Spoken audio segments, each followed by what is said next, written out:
नमस्कार, मैं हूं Anjana Khilani. Welcome to Amlan creations by Amlan Khan. हम अपने बगीचों में बहुत से पौधे उगाते हैं। सर्दियों में हमने बहुत पौधे उगाए और अब जब उसका सीड कलेक्शन का टाइम है, बीजों को इकट्ठा करने का टाइम है, तो उसकी बहुत तरीके हैं कि हमें किस तरीके से बीज इकट्ठा करना चाहिए। और उससे भी ज़्यादा ज़रूरी है एक पॉइंट कि उन सूखे हुए बीजों को हमें कैसे संभाल कर रखना है साल भर, ताकि जब नेक्स्ट सीजन आएगा तो जर्मिनेशन बहुत अच्छा हो। तो आज हम इन दो चीज़ों पर बात करेंगे। पहला, सीड कैसे कलेक्ट करने हैं, और दूसरा, उनको साल भर संभाल कर कैसे रखना है, जो कि उससे भी ज्यादा जरूरी चीज है।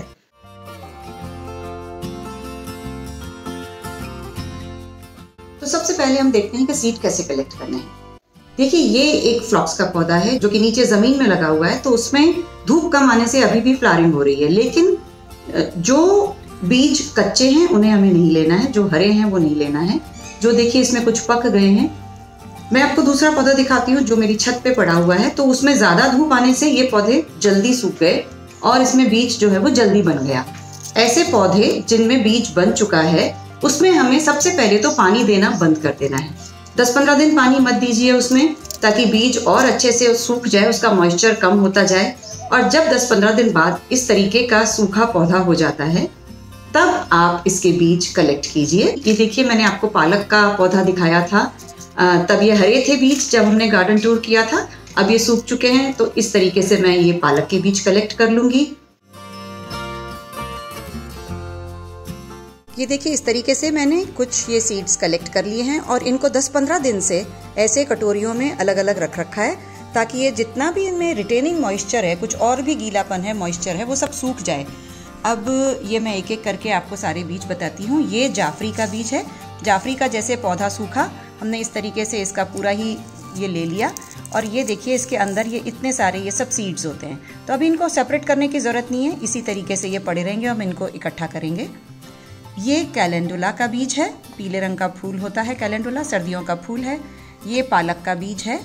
इस तरीके से पालक का बीज अभी अपन ने इकट्ठा किया था। ये डायंथस का बीज है। डायंथस की भी ये थोड़ी थोड़ी सी देखिए ये साथ में ही आ गई हैं। इसी के अंदर से ये बीज निकलता है।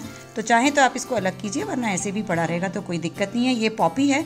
पॉपी को बिल्कुल भी अलग नहीं करना है। पॉपी का ये फूल इसके ऊपर आता है और ये इसके नीचे का हिस्सा है। इसको अगर हम तोड़ते हैं, अभी मैं आपको दिखाती हूँ, पर वैसे तोड़ के नहीं रखेंगे, क्योंकि ये बिल्कुल पाउडरी फॉर्म में होता है। पॉपी का सीड जो होता है बिल्कुल ऐसे पाउडर की तरीके से निकलता है। छोटे छोटे बिल्कुल काले पाउडर के जैसे दिखेंगे भी नहीं, बहुत छोटे होते हैं। तो ये पॉपी अभी हम इसी तरीके से छोड़ दे रहे हैं, बाद में जब है उगा लेंगे। ये याद रखिएगा, 10-15 दिन पहले पानी देना बंद कीजिए। उसके बाद सूखने के बाद इन्हें इकट्ठा कीजिए और फिर घर में अंदर छायादार जगह में इस तरीके से 10-15 दिन और सूखने दीजिए। अब ये हो गया आपका सीड कलेक्शन कंप्लीट। अब हमें आगे का काम करना है कि इनको प्रिजर्व कैसे करना है। तो ये तो हो गया 50% काम, कि हमने अपने सीड्स इकट्ठे कर लिए, उनको सुखा दिया। अब आगे का काम शुरू होता है कि हमें आने वाले 6 महीने तक इसको कैसे बचा के रखना है, जब हम दोबारा इनको सितंबर में उगाएंगे, आने वाले सीजन में उगाएंगे। मॉइस्चर ना जाए, इसीलिए कई लोग क्या करते हैं, इसको पॉलीथीन की थैली में इसको सील करके रख देते हैं। लेकिन यहाँ मैं कहूँगी थोड़ी सी ये गलती हो जाती है। बाहर का मॉइस्चर तो नहीं जाएगा, लेकिन जो सीड के अंदर का मॉइस्चर है वो उस सीड को खराब कर देगा। तो इसलिए जरूरी है कि हमें कागज के बैग्स, इस तरीके से कागज के, अभी मैं आपको बनाना बताती हूँ किस तरीके से हम कागज के ऐसे बैग्स बनाएंगे छोटे छोटे, जिनमें हम सीड डालेंगे और बहुत ही ऑर्गेनाइज्ड मेथडिकल वे में इनको बचा करके अपने सीजन के लिए रखेंगे। कैसे रखना है वो भी मैं अभी बाद में बताऊंगी। पहले हम ये बैग बनाते हैं। ये पेपर बैग बनाने के लिए एक तो हम लेंगे ये अखबार। अब अखबार हम इसलिए लेते हैं क्योंकि जो न्यूज़पेपर में ये जो इंक होती है, ये भी एक किस्म से इंसेक्टिसाइड का काम करती है।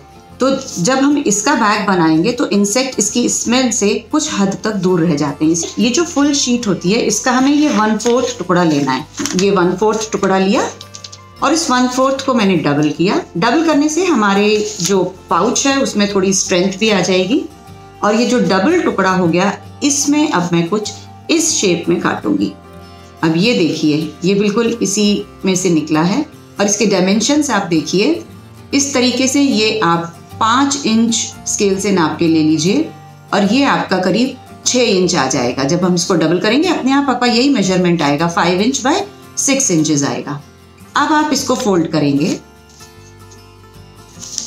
और यहाँ से आधा इंच लेकर के ये आधा इंच अंदर और फिर सीधा कट मारेंगे और ऊपर 1 इंच अंदर और इस तरीके से कट मारेंगे।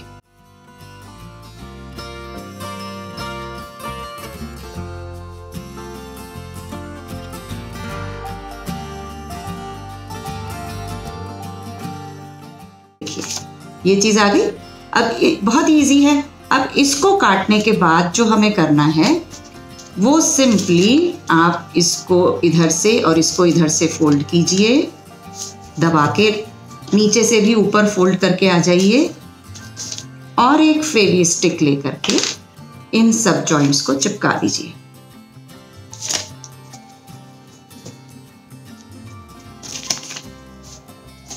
ये इस तरीके से जब चिपक जाएगा तो ये ऐसे बन गया आपका। इसमें आराम से आप अपने सीड्स रख सकते हैं। डबल है इसीलिए स्ट्रॉन्ग है, इंक है इसलिए इंसेक्ट नहीं लगेगा, और पेपर है इसीलिए अगर सीड के अंदर थोड़ा भी मॉइस्चर बच गया है तो पेपर उसको एब्जॉर्ब कर लेगा। सारे फायदे इस एक पाउच में हो गए और सबसे बड़ा फायदा एकदम फ्री का है। अब इसमें हम और सिस्टमेटिक होने के लिए हर पाउच पर आप नाम लिख लीजिए। जैसे अब इसमें मुझे पालक का बीज डालना है तो मैंने लिख दिया पालक। इसके अलावा आप ईयर भी लिखेंगे। जितना उसी साल का बीज होता है उसका जर्मिनेशन उतना ही ज्यादा होता है।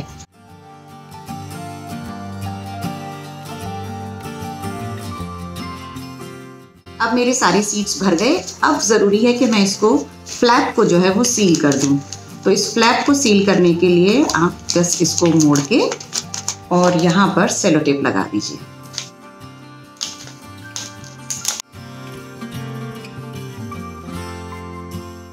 ये हो गए हमारे सीड एनवेलप्स या सीड पैकेट तैयार। अब उतना ही जरूरी एक और चीज है कि हमें इसको रखना कहाँ है। अब जब ये तैयार हो गए तो हमें इसे रखेंगे एक ऐसी जगह जो ठंडी है। गर्म जगह पे नहीं रखेंगे। हम घर के बाहर जैसे बालकनी में कहीं शेल्फ है वहां नहीं रखेंगे क्योंकि वहां बहुत गर्मी होती है। इसके अलावा हम किसी अंधेरी जगह पे रखेंगे। अंधेरी जगह का मतलब है कि आप इसको किसी कबर्ड में रखेंगे, तेज रोशनी में नहीं रखेंगे, लेकिन एट द सेम टाइम हम किसी ड्राई जगह पे रखेंगे। सूखी जगह, ठंडी जगह और अंधेरी जगह, ऐसी जगह रखेंगे। Cool, dry and dark place. तो इसका मतलब है कि किचन में गर्मी होती है वहां नहीं रखेंगे। बालकनी में या बगीचे में रोशनी होती है, गर्मी होती है, ह्यूमिडिटी होती है, वहां नहीं रखेंगे। सभी एनवेलप्स को किसी एक पैकेट में इकट्ठा करेंगे और कबर्ड में रख दीजिए जहां सूखा भी हो और अंधेरा भी हो, तो वहां आपके सीड्स बहुत अच्छे से 6 महीने तक पड़े रहेंगे। तो इस तरीके से अपने सीड्स को कलेक्ट कीजिए। कलेक्ट किए हुए सीड्स को बहुत अच्छी तरह बचा के रखिए और आने वाले सीजन में अपनी फुलवार से अपने बगीचे को रौनक दीजिए। मिलते हैं अगले एपिसोड में। नमस्कार।